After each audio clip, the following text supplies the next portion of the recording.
तुम्हारा अन्नदाता, पग पग पर है संग तुम्हारे अन्नदाता।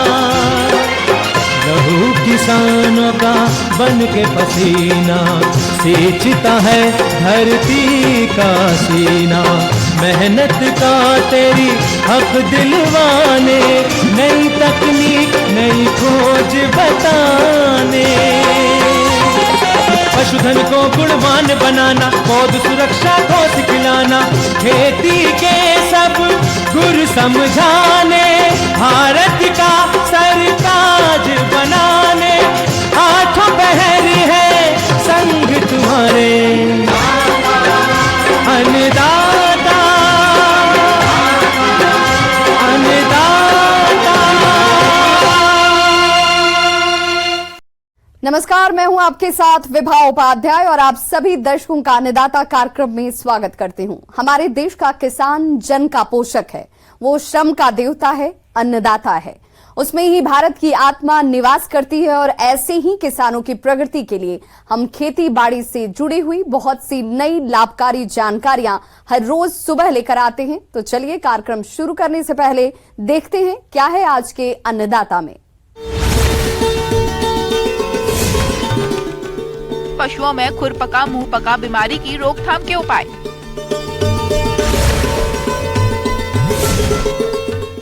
बटन मशरूम उत्पादन के लिए करें कंपोस्ट तैयार।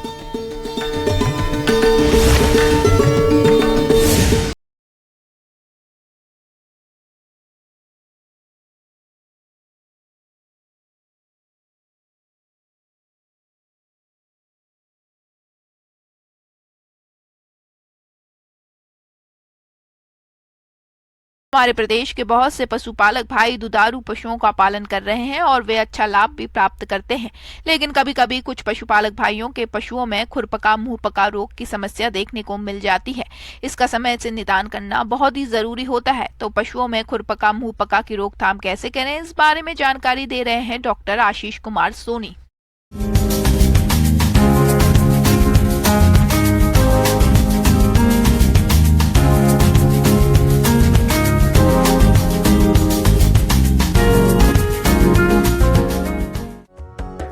मुंहपका खुरपका रोग, जिसे हम एफएमडी के नाम से भी जानते हैं, ये गाय, भैंस, भेड़, बकरी, सुअर आदि पालतू पशुओं में होने वाला एक अत्यधिक संक्रामक रोग है। खासकर दुधारू गाय और भैंस में ये बीमारी अधिक नुकसानदायक होती है। ये रोग एक अत्यंत सूक्ष्म विषाणु से होता है। ये पशुओं में अत्यधिक तेजी से फैलने वाला रोग है। अब इस रोग के लक्षण जानना बहुत आवश्यक है। तो प्रमुख रूप से देखा जाए तो यह रोग गाय और भैंसों में ज़्यादातर पाया जाता है। रोग की पहली पहचान यह है कि इससे तेज बुखार आता है। शुरुआत में पशु के मुख से लार बहती है। पशु को चारा चबाने में अत्यंत दिक्कत होती है। कुछ समय बीत जाने के बाद जो खुर होते हैं, खुरों में घाव बनने लगते हैं। पशु को चलने में अत्यधिक तकलीफ होती है। इसके अतिरिक्त जो दुधारू पशु हैं उनमें दुग्ध उत्पादन बहुत तेज़ी से गिरता है। अगर पशु गर्भावस्था में है तो कई बार गर्भपात भी हो जाता है। तो देखा जाए तो यह आर्थिक रूप से बहुत ही हानि करता है। बीमार पशु के मुंह मसूड़े जीभ के ऊपर नीचे ओठ के अंदर का भाग खुरों के बीच के जगह पर छोटे छोटे दाने से उभर आते हैं। फिर धीरे धीरे ये दाने आपस में मिलकर बड़ा छाला बनाते हैं। समय पाकर ये छाले फल जाते हैं और उनमें जख्म हो जाता है। ऐसी स्थिति में पशु जुगाली करना बंद कर देता है। पैरों के जख्मों में जब कीचड़ मिट्टी आदि लगती है तो उनमें कीड़े पड़ जाते हैं और उनमें बहुत दर्द होता है। पशु लंगड़ाने लगता है। समय पाकर व इलाज होने पर ये छाले व जख्म भर जाते हैं, परंतु संकर पशुओं में ये रोग कभी कभी मौत का कारण भी बन जाता है। जैसा मैंने आपको बताया कि शुरुआती अवस्था में ही पशुपालक जो है उसमें अच्छी तरह घाव की सफाई करें।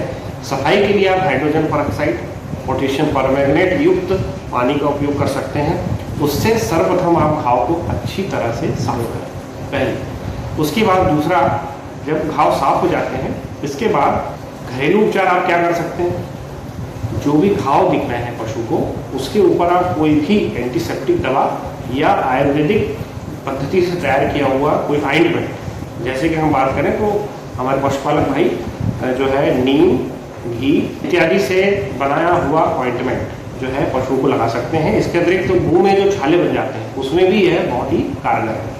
तो ये तो हो गया शुरुआती अवस्था में। अब कई पशु ऐसे होंगे जो कि देखभाल ना होने के कारण कीड़े पड़ जाते हैं, तो कीड़ों को खत्म कैसे करें? तो उसके लिए सबसे आसान उपचार है तारपीन का तेल। जो तारपीन का तेल होता है इसकी आप कुछ मात्रा जो है जहाँ पर घाव बना हुआ है, कीड़े हैं, वहाँ आप लगा के छोड़ दें। अगर ये खुरों के अंदर जो है काफ़ी गहराई में है तो आप क्या करें कि रुई लें और रुई को तारपीन तेल में भिगा दें और भिगाने के बाद उसे आहिस्ता आहिस्ता घाव के अंदर आप भर कर छोड़ दें। और 2 घंटे, 3 घंटे, 4 घंटे बाद जब उसका असर होगा तो जो कीड़े हैं वो मर जाएंगे। आप आहिस्ता आहिस्ता उस रुई को वहाँ से निकाल लें और पुनः उसके अंदर जो ऑइंटमेंट है, मलम है, उसको आप अच्छी तरीके से उसमें लगा दें। इस रोग से अन्य पशुओं को बचाने के लिए सावधानी रखना जरूरी होता है। इसके लिए आप प्रभावित पशु को साफ एवं हवादार स्थान पर अन्य स्वस्थ पशुओं से दूर रखें। पशुओं की देखरेख करने वाले व्यक्ति को भी हाथ पांव अच्छी तरह साफ कर ही दूसरे पशुओं के संपर्क में जाना चाहिए। प्रभावित पशु के मुंह से गिरने वाली लार और पैर के घाव के संपर्क में आने वाली वस्तुओं जैसे पुआल, भूसा, घास आदि को जला देना चाहिए या जमीन में गड्ढा खोदकर चूना के साथ गाड़ दिया जाना चाहिए। अब सबसे महत्वपूर्ण बात कि यह बीमारी आपके क्षेत्र में हो ही ना, इसके लिए आप क्या कर सकते हैं? तो सबसे बढ़िया तरीका है इसका रोकथाम का, वो है टीकाकरण। और यह टीका साल में 2 बार लगाया जाता है। पशुपालक भाई इन टीकों को शीत ऋतु के आरंभ होने से पूर्व और इसके पश्चात जो शीत ऋतु खत्म होती है, लगभग 2 टीकों के बीच में 6 महीने का अंतर होना चाहिए। तो साल में 2 ये टीकाकरण जो है पशुपालक भाई हमें अपने पशुओं को अवश्य करें। इससे आप फुट एंड माउथ डिजीज बीमारी से पशुओं को बचा सकते हैं। तो पशुपालक भाइयों, मेरे द्वारा ये जानकारी आपको दी गई है। अगर इन जानकारियों को आप अच्छी तरह से अपने मन में सुधार करते हैं तो आप निश्चित रूप से इन बीमारियों से अपने पशु को बचा सकते हैं। किसान भाइयों, अब लेते हैं एक छोटा सा ब्रेक।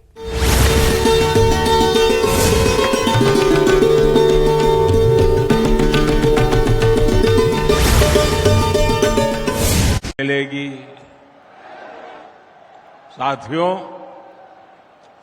टूरिज्म बढ़ाने में बहुत बड़ी भूमिका उस राज्य के एयरपोर्ट्स की भी होती है।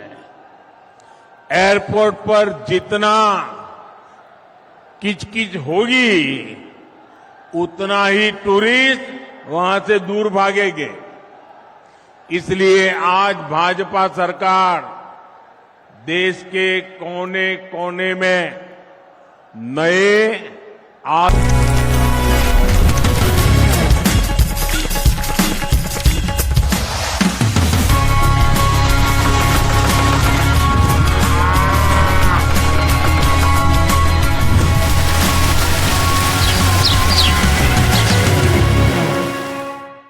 ब्रेक के बाद आप सभी दर्शकों का अन्नदाता में स्वागत है।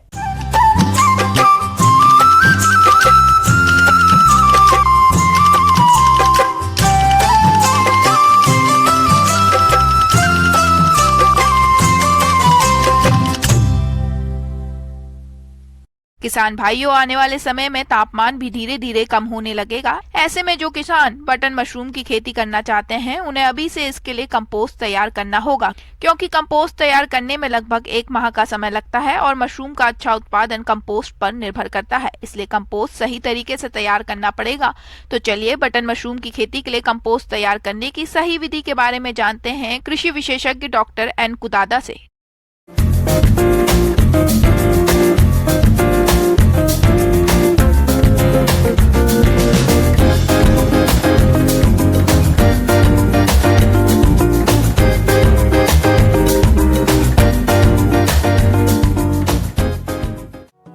देश में श्वेत बटन मशरूम की खेती बड़े पैमाने पर की जा रही है। उत्पादन की दृष्टि से इसका विश्व में प्रथम स्थान है। देश के मैदानी व पहाड़ी भागों में श्वेत बटन मशरूम को शरद ऋतु में उगाया जाता है, क्योंकि इस ऋतु में तापमान कम तथा हवा में नमी अधिक होती है। मशरूम की खेती करने का तरीका खाद्यान्न और बागवानी फसलों से बिल्कुल भिन्न है, अतः इसकी खेती शुरू करने से पहले प्रशिक्षण देना हितकर होता है। कंपोस्ट को कैसे बनाते हैं और उसके लिए क्या क्या आवश्यकता पड़ती है, क्या क्या सामग्री की आवश्यकता होती है, तो उसके संबंध में मैं आप लोगों को विस्तृत जानकारी दूंगा। सबसे पहले गेहूं का भूसा लें या आपका धान का भूसा भी ले सकते हैं, लेकिन जो भी लेंगे मिनिमम कम से कम 5 क्विंटल का ये होनी चाहिए। गेहूं का भूसा 5 क्विंटल लेनी चाहिए। इसके साथ उसी रेशियो में आप दे सकते हैं यूरिया 8.5 kg और कैल्शियम अमोनियम नाइट्रेट 10 kg लें। सिंगल सुपर फॉस्फेट आपका 5 kg और म्यूरेट ऑफ पोटास 5 kg और चोकर 25 kg और गुड़ का सीरा 11 kg और जिप्सम 50 kg और फुराडॉन या मुर्गी खाद हम लोग लेते हैं 175 kg। इतनी सामग्री आपको इकट्ठा कर लेनी होगी पहले ही, जब खाद बनाने से पहले ही आपको मिनिमम यानी कि कम से कम 5 क्विंटल स्टॉक का बनाना होगा, क्योंकि अगर मान लीजिए इससे कम बनाएंगे तो क्या होगा, उसका डिकम्पोज नहीं हो पाएगा। आजकल वैज्ञानिकों के अथक प्रयासों के फलस्वरूप खुम्ब को कृत्रिम ढंग से तैयार की गई खाद कंपोस्ट पर उगाया जा रहा है। श्वेत बटन खुम्ब उगाने के लिए खाद यानी कंपोस्ट को 3 विधियों से तैयार किया जाता है, जिनमें पहली है छोटी विधि, दूसरी है लंबी विधि और तीसरी है इंडोर विधि। छोटी और इंडोर विधि से खाद तैयार करने में समय कम लगता है, लेकिन अधिक पूंजी और संसाधनों की आवश्यकता होती है, जो कि काफी महंगे हैं। फिलहाल हम चर्चा करते हैं लंबी विधि से खाद बनाने की, जिसे किसान आसानी से तैयार कर सकते हैं। तो इसके इतना सामान इकट्ठा करने के बाद फिर हम लोग इसको गेहूं का भूसा को हम लोग भिंगा लेते हैं। 2 दिन तक भिंगा लेते हैं, पानी डाल करके स्प्रे करके हम लोग 2 दिन भिंगा लेते हैं। और जिस दिन सारा चीज़ को मिलाएंगे, यानी कि और सामग्री जैसे urea, calcium ammonium nitrate, SSP, muriate of potash, चोकर, गुड़ का सीरा, ये सब जिस दिन मिलाएंगे, और जिस दिन मिलाएंगे उस दिन हम लोग 0 डे मानते हैं। 0 डे मानते हैं, उसी दिन सारा चीज़ हम लोग उसको मिला देते हैं, ढेर बना लेते हैं, इकट्ठा करके ढेर बना लेते हैं। ढेर बनाने के बाद इसको चारों ओर से पॉलिथीन से ढक देते हैं। गीले किए गए मिश्रण को मिलाकर करीब 5 फुट चौड़ा और 5 फुट ऊंचा ढेर बना लें। ढेर की लंबाई सामग्री की मात्रा पर निर्भर करती है। ये ढेर 5 दिन तक ज्यों का त्यों बना रहने दें और जरूरत हो तो बाहरी परतों में नमी कम होने पर आवश्यकता के अनुसार पानी का छिड़काव किया जा सकता है। 2-3 दिनों में इस ढेर का तापमान करीब 65 से 70 डिग्री सेल्सियस हो जाता है, जो कि एक अच्छा संकेत है। ढकने के बाद इसको ऐसा आपको 6 दिन तक वैसे छोड़ दें। 6ठा दिन में हम लोग फर्स्ट टर्निंग पहली पलटाई करते हैं, प्रथम पलटाई करते हैं। अब जैसे पलटाई करने का भी तरीका यह है, जैसे साइड वाला को अलग कर लें, ऊपर वाला को अलग कर लें और नीचे वाला को भी अलग कर लें। इस तरह से 3 पार्ट आपका 3 भाग बनेगा। तो सबसे जो बीच में जो था, बीच वाला को आपको नीचे रखना है और ऊपर वाला को बीच में आएगा, और जो सबसे नीचे था ऊपर चला आएगा। इस तरह से हम लोग पलटाई करने का सीक्वेंस इसमें हम लोग करेंगे। करने के बाद फिर हम फिर उसके बाद हम लोग इसमें सीट आता है, पॉलिथीन सीट से ढक देते हैं। ढकने के बाद फिर इसको और 4 दिन ऐसे छोड़ देना है। 4 दिन के बाद फिर दूसरी पलटाई करना है। दूसरी पलटाई करने की विधि जो है वो भी उसी तरह से करना है। उसी सीक्वेंस में पहले जैसे जिस सीक्वेंस में हम लोगों ने मिलाए हैं, उसी सीक्वेंस में फिर मैंने मिला करके एक ढेर बना देना है। ढेर बनाने के बाद फिर इसको हम लोग ढक देते हैं। इसके बाद फिर उसको हम ढक दिया। ढकने के बाद फिर 13वां दिन में 3rd पलटाई करते हैं। तो पलटाई करने के बाद पलटाई करने का तरीका वही है। और इस 13वां दिन में हम लोग जिप्सम मिलाते हैं। जिप्सम मिलाने के बाद फिर वही सीक्वेंस में हम लोग इसको ढेर बना देते हैं। और उसके बाद फिर हम लोग उसी तरह से हम लोग इसको ढेर बना देते हैं। ढेर बनाने के बाद फिर हम क्या करेंगे, उसके बाद हर तीसरे दिन में चौथाई पलटाई भी करना है, फिर आपका 5वां पलटाई इसी तरह से करना है। इस तरह से 8वां पलटाई में हमारी खाद तैयार हो जाती है। इस तरह से 28वां दिन लगता है एकदम। 28 दिन में कंप्लीट तैयार हो जाता है और 28 दिन में फिर हम इसका चेक कर लेते हैं कहीं इसमें अमोनिया का गंध तो नहीं है या, और अमोनिया का गंध हम कैसे पहचानेंगे एकदम। जैसे गौशाला में किसान भाई जैसे गौशाला में जाते हैं तो किस तरह का हम एकदम गंध आती है, उसी तरह का गंध नहीं होनी चाहिए। ये गंध रहने से क्या, अमोनिया का गंध रहने से क्या हो कि माइसिलियम जो फंगस का माइसिलियम इसको मार देता है। इसलिए बिजाई करने से पहले हम सुनिश्चित कर लें कि इसमें अमोनिया की गंध नहीं हो। कंपोस्ट बनाने के दौरान कुछ सावधानियां बरतना जरूरी है, नहीं तो कंपोस्ट अच्छी तरह नहीं होगा। कंपोस्ट तैयार करने के लिए साफ सुथरे स्थान का चयन करें और हो सके तो हवादार कमरे या हॉल में कंपोस्ट तैयार करें। कंपोस्ट को तैयार करने के लिए सही मात्रा में अवयवों को मिलाएं और समय पर पलटाई का काम करें। जो भी व्यक्ति पलटाई का काम करते हैं वे हाथों में दस्ताने और जूते अवश्य पहने। कंपोस्ट को कभी भी खुले स्थान पर नहीं बनाएं। दीवार खड़ा कर लें, लेकिन ओपन टाइप का होनी चाहिए, हवा जाम न, क्योंकि जैसे पलटाई करेंगे तो बहुत गंद करता है, इसलिए उसको भी ध्यान में रखते हुए बंद कमरे में कभी नहीं बनाया हम। ये इन सब बातों को ध्यान रखें तो अच्छा रहेगा। इस तरह से 28 दिन में आपका जैसे चेक कर लिए, चेक करने के बाद अब इसमें अमोनिया की गंध नहीं है तो ये आप सुनिश्चित कह सकते हैं कि हमारा कंपोस्ट रेडी हो गया। आगे और भी हैं खेती बाड़ी से जुड़ी हुई बहुत सी रोचक जानकारियां। यहां रुकेंगे एक छोटे से ब्रेक के लिए।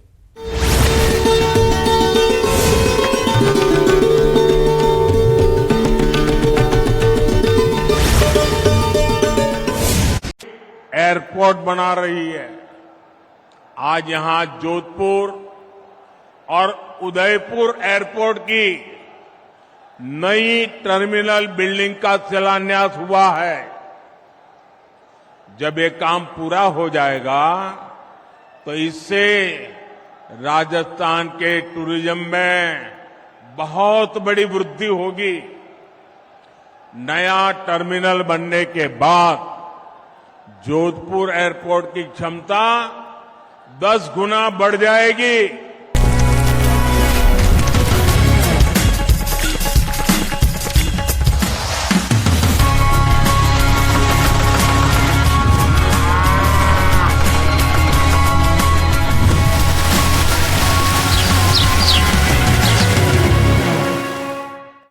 ब्रेक के बाद एक बार फिर से आप सभी दर्शकों का अन्नदाता कार्यक्रम में स्वागत है।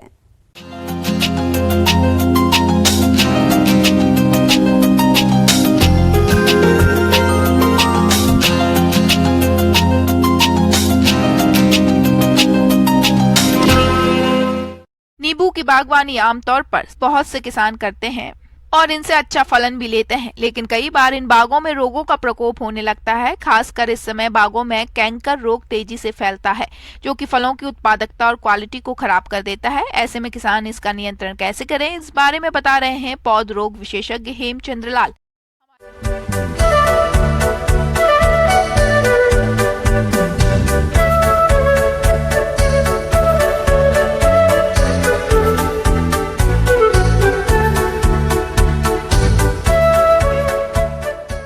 किसान भाई, नींबू वर्गीय फल जो हैं उसमें देखिएगा कि आपको एक इंडेमिक समस्या है कैंकर का।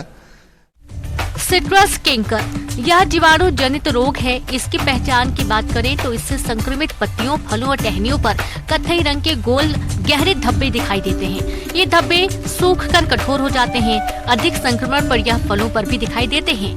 नई पत्तियों पर यह दाग पीछे की ओर भी देखने को मिलते हैं। तो ये एक जीवाणु जनित समस्या है। जेंथोमोनास सिट्रे एक जीवाणु है, बैक्टीरिया है, उसके द्वारा होता है।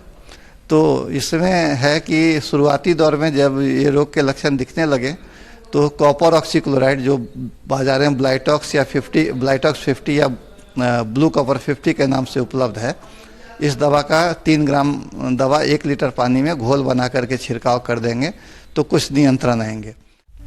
गमोसिस यह रोग नींबू वर्गीय फसलों में कवक द्वारा होता है। इस रोग के प्रमुख लक्षणों की बात करें तो तने की छाल में सड़न, गोंद निकलना, जड़ों का सड़ना और पत्तियां पीली होकर पौध सूखना दिखाई पड़ता है। कवक के बीजाणु मिट्टी में पड़े रहते हैं, जो नमी प्राप्त होने पर तने में संक्रमण फैलाते हैं। इसकी रोकथाम के लिए रोगरोधी मूल व्रंत का प्रयोग करें। नींबू के बागों में जल निकास की उचित व्यवस्था बनाए रखें। नींबू वर्गीय फसलों की अनियमित कटाई छटाई से बचें। रोग ग्रसित भाग को चाकू से साफ कर रिडोमिल या ट्राइकोडर्मा हर्जेनियम की 100 ग्राम मात्रा का लेप करें और उसके बाद अलसी का तेल चारों ओर लगाएं। तो नींबू वर्गीय फसल को अगर किसान भाई बचाना चाहते हैं तो इन बातों को ध्यान रखें।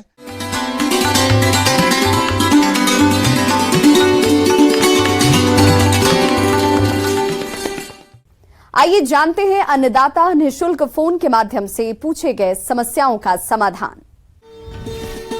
आज के अन्नदाता हेल्पलाइन में जिस प्रश्न को कार्यक्रम में शामिल किया गया है उसे पूछा है गांव गौराऊ जिला नागौर के किसान भूरा राम चौधरी ने। आप बिजली उत्पादन के लिए सोलर प्लांट लगाने पर जानकारी चाहते हैं तो भूरा राम चौधरी जी आपकी जानकारी के लिए प्रस्तुत है कार्यक्रम का यह अंश।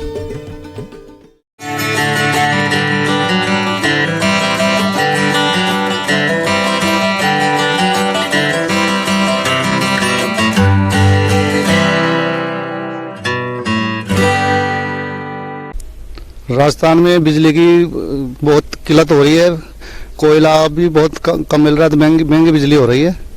तो अब राजस्थान सरकार सौर ऊर्जा के लिए का ज़्यादा ध्यान दे रही है। भाई सौर ऊर्जा लगे तो बिजली सूर्य से बिजली बनती है तो ये सस्ती पड़ जाएगी, इसलिए इस पे फोकस ज़्यादा है। मैंने अखबार पढ़ता था, अखबार में 2019 में ये स्कीम आई थी, तो मैंने पढ़ा सौर ऊर्जा से बिजली बनती है।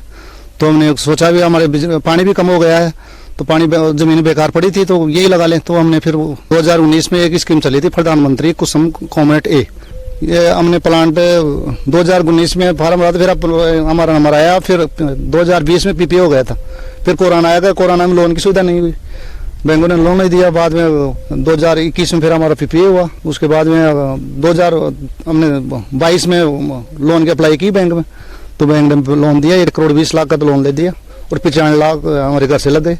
ऐसे 2 करोड़ 15 लाख में ये प्लांट चालू हुआ है। और हमने पहले स्ट्रक्चर लगवाया, फिर INA की प्लेटें लगवाई, और ये हमने सारा सामान हमने खरीदा और इंजीनियर से लगवाया, EPC इंजीनियर से करवाई है। सौर ऊर्जा सूर्य द्वारा प्राप्त एक अक्षय ऊर्जा है, जिसका प्रयोग बिजली बनाने में कई वर्षों से किया जा रहा है। इस तकनीक में बहुत से सुधार होते होते आज यह तकनीक विद्युत उत्पादन का सरल एवं आसान तरीका बन गया है। मैंने 500 किलोवाट का सोलर पावर प्लांट लगाया, तो इसमें मुझे 2000 से 2500 यूनिट डेली के आ रहे हैं, वो जनरेशन हो जाते हैं। और इस धूप से लाइट बन रही है, और 3 रुपये 14 पैसे हमें सरकार से हमारा MU हुआ है। 25 साल तक राजस्थान सरकार खरीदेगी बिजली, तो ये बहुत अच्छा किसान के भी फायदा होगा और बिजली बोर्ड के भी सस्ती बिजली मिलेगी। इस डेली बिजली इसमें 2000 से 2500 यूनिट डेली जनरेशन हो रही है, और महीने के 2 से 2.5 लाख के लमसम बिल आता है, और बहुत बढ़िया उत्पादन है इसका। और पहले DC बिजली इन्वर्टर में जाती है, और इन्वर्टर AC बिजली निकालता है जो डायरेक्ट ट्रांसफार्मर आती है, ट्रांसफार्मर से 11,000 बिजली बोर्ड में जाती है। ये इन्वर्टर है 250 किलोवाट का, और जैसे धूप मिलती है तो ये फिर ज़्यादा आवाज़ करने लग जाता है, और कम मिलेगी तो फिर कम आवाज़ रहती है। और ये नीचे इसका ऑन ऑफ का बटन है, ये इसमें बंद और चालू भी कर सकते हैं। और फिर मैं डिवाइस लगा रखी है, तो मैं कहीं भी दूर चला जाता हूँ तो भी इसमें इस डिवाइस से मैं ऑनलाइन देख लेता हूँ भाई हमारा कितना यूनिट बना है, कि कोई फॉल्ट है या ये शट डाउन है या ऑपरेट है, पूरा मालूम चल जाता है इससे ऑनलाइन से, भाई चालू है या बंद है, कितना यूनिट आ रहा है, कितना किलोवाट काम कर रहा है, ये सारी सुविधा है इसमें। तो हम दूर बैठे बैठे भी इसको हम ऑपरेट कर लेते हैं। बढ़िया है डिवाइस का काम, और दूसरा काम भी कर लेते हैं और प्लांट चल ही रहता है। तो ये 1500 प्लेटें लगी हुई हैं, इसमें 2 इन्वर्टर हैं 250 किलोवाट के, और इसमें फिर ये इन्वर्टर से DC इन्वर्टर में जाती है, और AC का LT पैनल है कमरे के अंदर है उसमें जाती है, वहाँ से फिर ट्रांसफार्मर में आती है। ये सामने ट्रांसफार्मर है, ये हमने छोटा ग्रेड बना रखा है, 800 वोल्टेज इसमें ट्रांसफार्मर में आता है। ये 11,000 किलोवाट निकालता है, और ये फिर GSS तिकरिया में जाती है। तो इसमें क्या प्लेट 1500 प्लेटें ली हुई हैं, इसमें हमारे 25 साल की तो प्लेट की गारंटी है, 25 साल तक जो भी खराब है तो कंपनी बदल के देगी। और इन्वर्टर है उसके 5 साल की है, ट्रांसफार्मर की 5 साल की है, तो इस 25 साल तक तो हमारी एक बार लागत लग गई, तो आगे कोई कुछ लागत नहीं लगेगी, ओनली सफाई करनी पड़ती है। सूर्य की जो तापमान मिलता है उसी से बिजली जनरेशन होती है, तो ये बहुत अच्छा है। एक बार लागत लगती है, बाद में कुछ भी खर्चा नहीं है। देखो डबल फायदा है, एक तो बिजली सौर ऊर्जा से बिजली के पैसे आ रहे हैं और बीच में इसमें जमीन भी पड़ी है, उसमें हम सब्जी भी कर लेते हैं। ये 4-5 इसमें बेड लगा के सब्जी कोई भी सब्जी कर सकते हैं इसमें। तो इसमें खेती की खेती हो रही है और पैसे के पैसे आ रहे हैं। बहुत अच्छा, चारों तरफ ने तार बाउंड्री कर रखी है, जाल बाउंड्री, तो इसमें कोई भी पशु जो भी है उसमें नुकसान भी नहीं होता और सब्जी बहुत अच्छी हो जाती है, इसमें सब्जी कर सकते हैं अपन। तो ये यहाँ वहाँ से इन्वर्टर से इन्वर्टर में डीसी जाती है और डीसी से एसी आ रही है। एसी यहाँ फिर एमसीबी में आ रही है। ये दो अलग अलग, दो इन्वर्टर के दो अलग अलग एमसीबी लगी हुई है, एक ये है एक ये है। और हमने ग्लव्स का भी यूज़ करते हैं, भाई कहीं करंट ना जाए तो ग्लव्स भी हम यूज़ करते हैं, सेफ्टी जरूरी है। फिर ये बड़ी एमसीबी है, इसमें दोनों इन्वर्टर का एक जगह आ रहा है 800 वाट। ये 800 वाट फिर हम यहाँ से वहाँ ट्रांसफर में जाता है 800 किलोवाट ट्रांसफर में जाता है और यहाँ से फिर ट्रांसफर 11,000 निकालता है ट्रांसफर, उसको 800 से 11,000 बना रहा है। 11,000 जाके उसमें जीएसएस में जाता है और ये अपने एक छोटा ट्रांसफर लगा रखा है, इसमें 800 से 430 वोल्टेज बनाता है। घर के यूज में जैसे 3 फेज चला लो, एक हुआ भी चल सकता है। 16 HP की है ये कनेक्ट डीपी, छोटी डीपी 16 HP की। इसमें हम अपना घर का भी काम में ले सकते हैं, ट्यूबवेल भी चला सकते हैं और जो भी यूनिट आते हैं वो अपने जो पूरे यूनिटों से जो भी अपन खर्चा करते हैं, इससे जो भी यूज लेते हैं 100-200 यूनिट वो कम हो जाते हैं। और तो हमारा अच्छा काम है, कभी भी 24 घंटे 11,000 अपने यहाँ उपलब्ध है। दिन में तो हमारी बनाती है, रात को जीएसएस की यहाँ 11,000 आती है 3 फेज। तो 3 फेज हमेशा हम कभी भी यूज कर सकते हैं इसका। देखो ये 16 HP की डीपी है ये, तो इसमें अपन चक्की, मोटर, घर के मकान के कूलर, पंखे सब चलाते हैं इसमें। वो 3 फेज है, इसमें 3 फेज आता है क्या। तो इसमें अपन लाइट जो जमीन के लिए जो बोरिंग कर रखा है वो भी चला सकते हैं, कुट्टी की मशीन भी चला सकते हैं, वो चक्की, मोटर और घर में जो भी यूज आती है वो इसी से हम यूज में लेते हैं। तो बहुत अच्छा काम है और आप भी ऐसा करो, ऐसा प्लान लगाओ और जो फ्री में तो बिजली बनेगी और फ्री में घर का काम चल जाएगा। और हमें 24 घंटा 3 फेज रहती है इसमें, जब तक ग्रेड में बिजली रहेगी हमारे भी यहाँ बिजली रहती है 3 फेज। सूर्य के प्रकाश को सोलर सेल द्वारा अवशोषित करके फोटो इलेक्ट्रिक विधि से सोलर विद्युत का उत्पादन होता है। इसे हम करंट के रूप में परिवर्तित करके सिंचाई जल निकालने के प्रयोग में लाते हैं। सोलर सेल जो कि सिलिकॉन नामक धातु से बनाया जाता है, इसके ऊपर सूर्य की किरणें जितनी ज्यादा पड़ती हैं उतना ही ज्यादा विद्युत का उत्पादन होता है। तो ये मैंने तो कॉमनेट ए स्कीम थी, प्रधानमंत्री कुसुम योजना के तहत लगाया था। इसमें सब्सिडी तो 1% थी नहीं, 0% सब्सिडी थी। और अब सरकार, राजस्थान सरकार ने सौर कृषि आजीविका योजना नई चालू की है, कॉमनेट सी। उसमें 30% सब्सिडी है। तो कोई, मैं तो ये कहना चाहता हूँ, कोई भी किसान लगाना चाहे तो अच्छा काम है, उसमें 30% सब्सिडी मिल जाएगी। 1 मेगावाट में 4 करोड़ की लगभग लागत आती है, तो 30% सब्सिडी मिल जाएगी, तो उसमें 1 करोड़ तो सब्सिडी मिल जाएगी, बाकी 50% लोन मिल जाएगा। तो अच्छा काम है, एक बार पैसा लगेगा, उसके बाद में कोई खर्चा नहीं है। तो मैं तो यही किसानों को बोलना चाहूंगा कि इस नई स्कीम में फार्म भरो, बहुत अच्छा है। किसान भाइयों, कृषि संबंधित समस्या और सुझावों के लिए आप हमें इस पते पर संपर्क कर सकते हैं। प्रोड्यूसर अन्नदाता, news 18 Rajasthan, Ramoji film city, Hyderabad 501512। साथ ही आप हमें ईमेल भी कर सकते हैं। हमारा ईमेल है p18annadaata@nw18.com। इसके अतिरिक्त आप हमें निःशुल्क हेल्पलाइन नंबर 1800889216 पर सोमवार से शनिवार सुबह 10 बजे से शाम 4 बजे के बीच संपर्क भी कर सकते हैं। अब समय हो रहा है आपसे विदा लेने का। कल फिर होगी मुलाकात कृषि से जुड़ी महत्वपूर्ण जानकारियों के साथ। नमस्कार।